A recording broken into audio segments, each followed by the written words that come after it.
CBSE board परीक्षा का आज दूसरा दिन है। आज 10:30 बजे शुरू होगी 10वीं और 12वीं की परीक्षा। आज 10वीं क्लास का होम साइंस का एग्जाम है।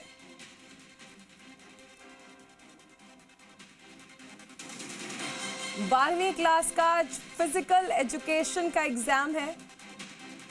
10 बजे के बाद परीक्षा केंद्रों में प्रवेश बंद हो जाएगा। देश भर में 46 लाख अभ्यर्थी बोर्ड परीक्षा दे रहे हैं।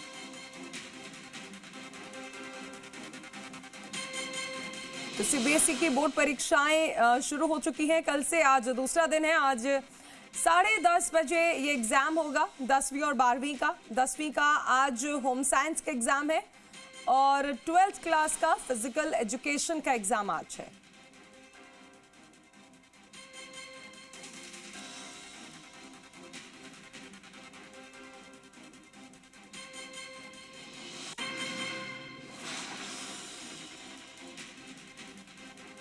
ठीक है, हमारे साथ सहयोगी राजेंद्र भारद्वाज जुड़ गए हैं कोटा से और राकेश भारद्वाज जोधपुर से हैं हमारे साथ। जुगल किशोर अलवर से हमारे साथ जुड़ गए हैं। मैं सबसे पहले राजेंद्र आपके पास आना चाहूंगी। कोटा में आप हैं जहां पर स्टूडेंट्स बड़ी संख्या में पहुंचते हैं। ऐसे में यहां पर इस वक्त क्या देख पा रहे हैं, क्योंकि सीबीएसई बोर्ड के एग्जाम शुरू हो चुके हैं, आज दूसरा दिन है। देखिए चारुल, अगर कोटा की बात की जाए तो कोटा को शिक्षा नगरी कहा जाता है और शिक्षा नगरी में देश भर से यहाँ पर हर प्रदेश से बच्चे यहाँ पर आते हैं और कोचिंग की तैयारी भी यहाँ पर करते हैं। अगर बात की जाए कोटा की तो कोटा के हर विद्यालय में देश भर के बच्चे यहाँ पर पढ़ते हैं। हम खड़े हुए हैं कोटा के दादाबाड़ी स्थित विद्या मंदिर सेंटर पर, जिसका अगर सेंटर कोड की बात की जाए तो 810571 ये कोड है। अगर बात की जाए यहाँ की तो यहाँ पर आज 12th का फिजिकल एजुकेशन का एग्जाम है।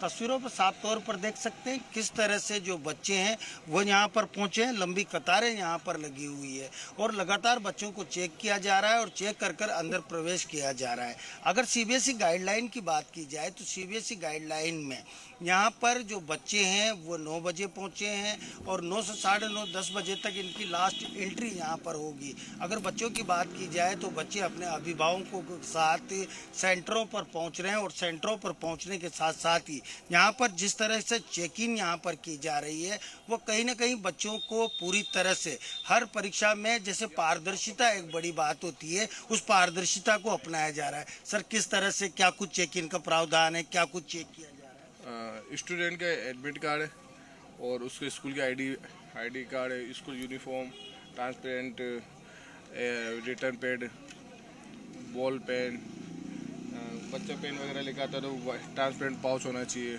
कई बच्चे सर मेटल की जो जैसे बोतल है, ये बच्चा ट्रांसपेरेंट बोतल लेके आया, कई बच्चे मेटल की बोतल लेके आ रहे हैं। तो मेटल वाले अलाउड नहीं है, मेटल वाली बाहर भेज रहे, ओनली ट्रांसपेरेंट अलाउड है। तो देखिए फिजिकल एजुकेशन, अगर फिजिकल एजुकेशन की बात की जाए तो फिजिकल एजुकेशन भी काफ़ी ज़रूरी है। कुछ विद्यार्थियों से ही बात करना चाहेंगे। जिस तरह से आप फिजिकल एजुकेशन का एग्ज़ाम देने आए हैं, फिजिकल एजुकेशन कितनी ज़रूरी है? आज के समय में तो बहुत ज़रूरी है, क्योंकि हेल्थ पर भी ध्यान देना चाहिए हमें।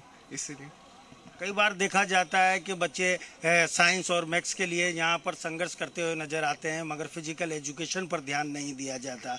तो कहीं ना कहीं बच्चों को मोटिवेट किया जा रहा है सीबीएसई की तरफ से। आज ये दूसरा पेपर है जो फिजिकल एजुकेशन का। हाँ, सही है। किस तरह की तैयारी है? क्या पेपर को फोड़ दिया जाएगा आज? हाँ, 90 से ऊपर तो आ जाएंगे। तो देखिए बच्चे कह रहे हैं कि फिजिकल एजुकेशन इस परिवेश में काफ़ी ज़रूरी है। अगर फिजिकल एजुकेशन की बात की जाए तो बच्चों का जिन 10th के बाद में ये निर्णय होता है कि उनको किस तरह के सब्जेक्ट यहाँ पर चुनने हैं, और सब्जेक्ट चुनने के साथ साथ ही यहाँ पर यह भी दिशा निर्देश दिया जाता है कि यहाँ पर फिजिकल एजुकेशन को चुना जाए और फिजिकल एजुकेशन पर यहाँ पर काम भी किया जाए। अगर बात की जाए उड़न दस्तों की तो यहाँ पर पेपर भी अब पहुँचने लगे हैं। जो तमाम अधिकारी हैं जो चेक करेंगे वो भी यहाँ पर चारुल पहुँचने लगे हैं। तो अगर बात की जाए कुछ विद्यार्थी और हमारे साथ हैं, उनसे भी बात करना चाहेंगे। भैया क्या नाम है? धैर्य जैन। कहाँ से हो? छत्तीसगढ़।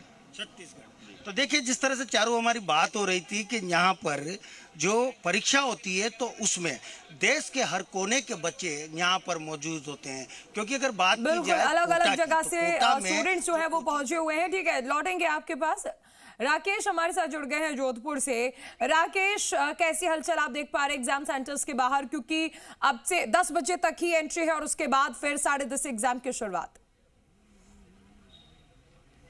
देखिए, सीबीएसई बोर्ड की ओर से एग्ज़ाम जो है वो शुरू करवा दिए गए हैं। आज की अगर बात करूं तो आज फिजिकल एजुकेशन का जो है जोधपुर में पेपर है और मैं इस समय केवी स्कूल में खड़ा हूं, जहां निश्चित रूप से एयरफोर्स एरिया में है। लगभग बच्चे जो है अंदर आ चुके हैं, क्योंकि 10 बजे तक जो है प्रवेश का समय है, तो निश्चित रूप से लगभग सभी बच्चे जो है अंदर आ चुके हैं। यहाँ की क्या व्यवस्था है, मैं मैम को बात करूँ। मैम, क्या व्यवस्थाएँ की गई है एग्ज़ाम को लेकर? एग्ज़ाम को लेके हमने पूरी व्यवस्था कर दी है।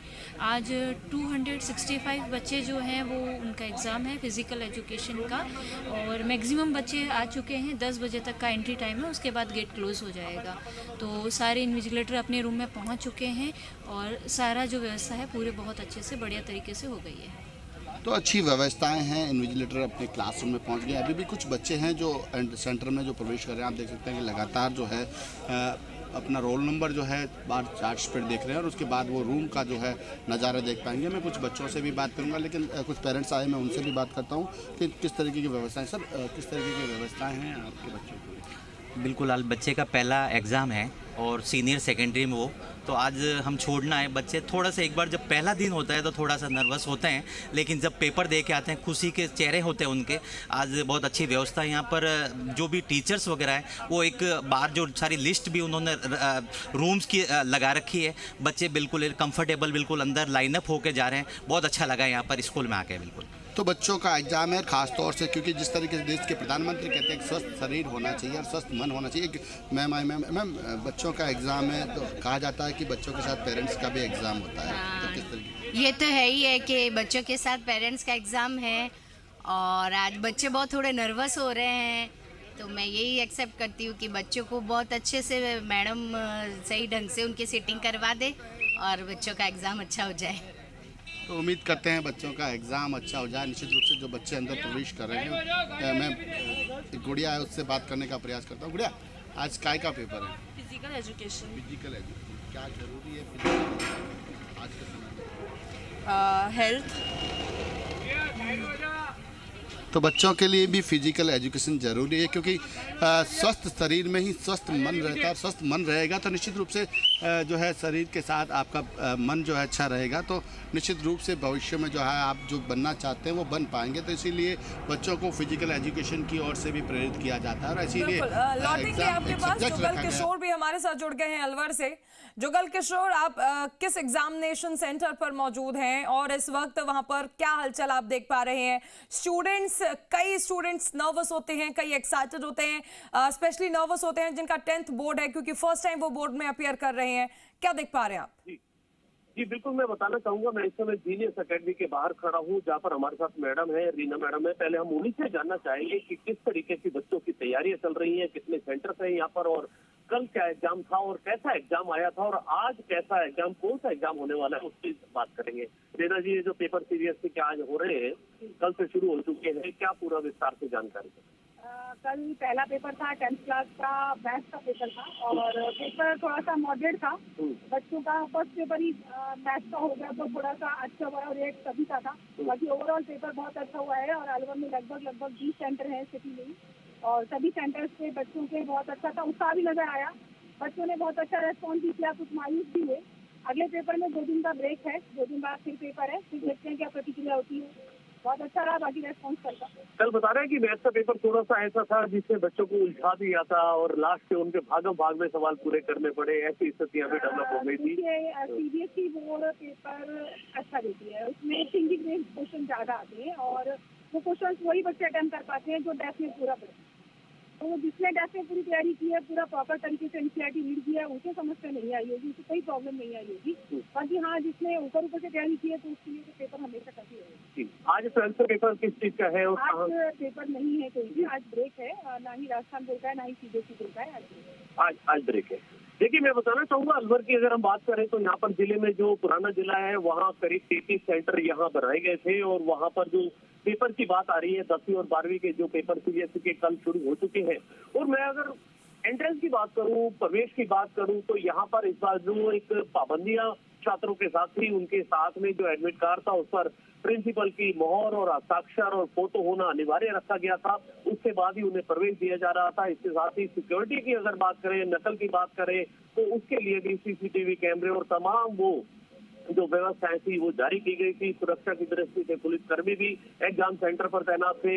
रीना मैडम एक और बात जानना चाहेंगे, जितने भी सेंटर थे अलवर में, और किस तरीके की तैयारियां रहती है प्रशासनिक स्तर पर इसको लेकर? प्रशासनिक स्तर पर तैयारियां जैसे गवर्नमेंट की तरफ से गार्ड्स लगाए जाते हैं, सेंटर हेड होते हैं, टीचर्स इन्विजिलेटर्स होते हैं, पेपर बाकायदा सेंटर हेड के सामने खोला जाता है। उसी टाइम से लाके और 4 आदमियों को वहाँ पर एज अ विटनेस खड़ा करके पेपर को ओपन किया जाता है। उसकी प्रॉपर काउंटिंग होती है। उसके बाद हर रूल के हिसाब से उसे डिस्ट्रीब्यूट किया जाता है।